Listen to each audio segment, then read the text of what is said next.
What's up, guys? Mason the Brock Henderson. This is Arrow Season 4, Episode 11, A.W.O.L. There's no way they killed Amanda Waller! What? I gotta admit, that was a bold move. For somebody that is...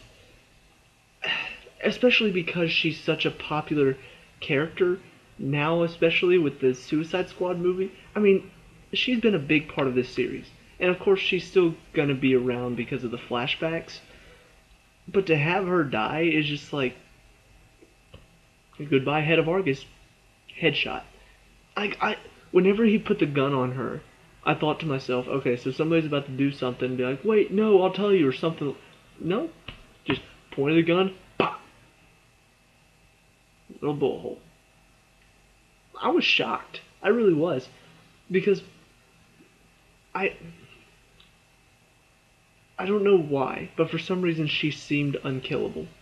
Like, she seemed unkillable. And so to see her die is almost like, I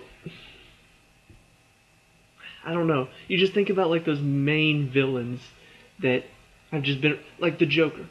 The Joker is just this villain that's been around forever. And so to think of the Joker dying is just like, that's not going to happen. And then you play, spoilers, you go and play the Arkham trilogy, and Arkham City, he dies. And it's just like, wait, what?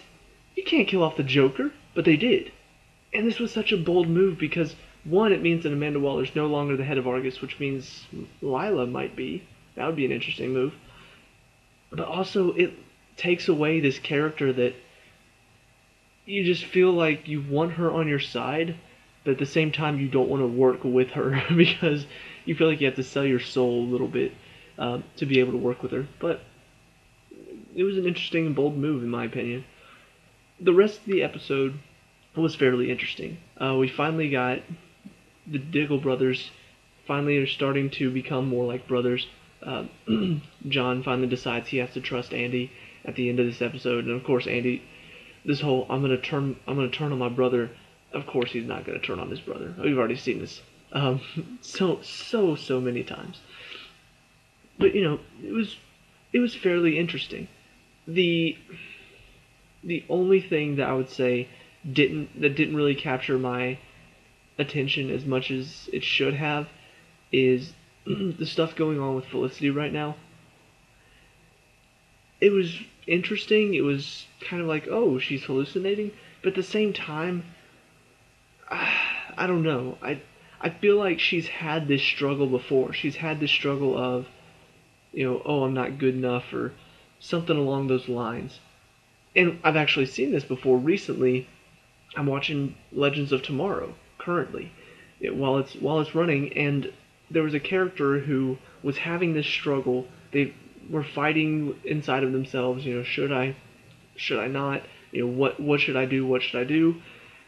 And ultimately, she finally made her decision, and then the next episode, something happened that caused her to rethink her decision. So now she's fighting it again. I'm just like, you don't have to do that. You don't have to put these characters through struggles that they've already dealt with. It kind of felt like the same thing here. Like, Felicity's already struggled with this I'm not good enough thing. Like, she's already struggled with this I don't contribute anything to the team, and feeling unimportant to the team, and Diggle was trying to convince her, no, you are. Oliver tried to convince her, no, you are. She finally felt like she contributes something to the team, and then this traumatic event happens, and all of a sudden she's questioning it again. And this is the first time she's hallucinated her old self. That was an interesting turn to take on it, but I've seen this fight within herself before, so to see it again just wasn't as interesting as it should have been. But they did make a joke about Oracle, and I already said she's pretty much Oracle. They said it as like a joke, and I'm just like, no, you guys are totally ripping off Oracle. Don't even try. But no, she gets a name now, or Overwatch, so it's a pretty good name. It's a pretty good name. Still no Oracle though. Oracle is the best. She was Batgirl. She's the best. Anyway, no, but this was a good episode again. We've had episodes that have been, in Arrow especially, the Flash feels like it's more consistently enjoyable, whereas the Arrow the episodes that are enjoyable are actually good episodes. Like, I don't know what they've done this season, but they've gone so back and forth between having fun episodes and then having these dark, kind of grim episodes that really feel like we're back to the very first season, like the beginning of the first season. And it's already grown out of that. It's already moved past that. So to feel like it's going back to that time feels like you're regressing. And if you, not that the tone is bad, not that having a grim tone is bad, but you've already decided you're not going to go there. You've already decided you're going to have a bit lighter tone. So then when you cut back to those times when it's not a lot of jokes and I don't know, it's just kind of frustrating. However, one really interesting thing in this that caught my attention and is something I hope they touch on a bit more is what happened with Oliver and what he realized in this episode, which is because Barry went back in reverse time, and then what happened between Oliver and Felicity, her finding out about his kid, and then breaking up with him, because that didn't happen, it kind of feels like time's correcting itself by causing this to happen to Felicity. And he sees it as that way too. That is kind of a valid argument.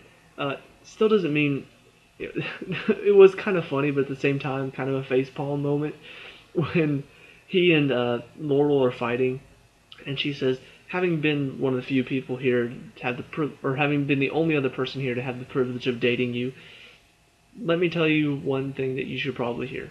Don't blame yourself." And he's like, "It's all my fault." It was kind of funny, just like, don't be hard on yourself. It's all my fault. Everything is my fault. It was funny, but at the same time, I'm just like, Oliver. But then he presents this argument about Barry reversing time and how time likes to correct itself. That is a valid argument, but at the same time, it's like, yeah, but that doesn't necessarily mean that it's your fault. Just because this didn't happen in this other timeline doesn't mean it's you that did that. And so to blame yourself is just I mean, are you going to blame yourself if a tidal wave crashes into the Star City coastline, Central City coastline? Are you going to blame yourself for that if it's because Barry went back in reverse time? It just feels like it's so out of his control what happened. So for him to blame himself is just, no, you don't have to. You don't have to. It feels like they're just sort of throwing in some inner struggle that you don't have to have. So anyway, the final thing I do have to say about this episode, though, is on the one hand, it's interesting to see that we've kind of taken a step back from Damien Dark, at least for this episode. I don't know if he's going to be forefront again in the next one, but for now, he took a back seat while we focus on this whole A.R.G.U.S infiltration thing.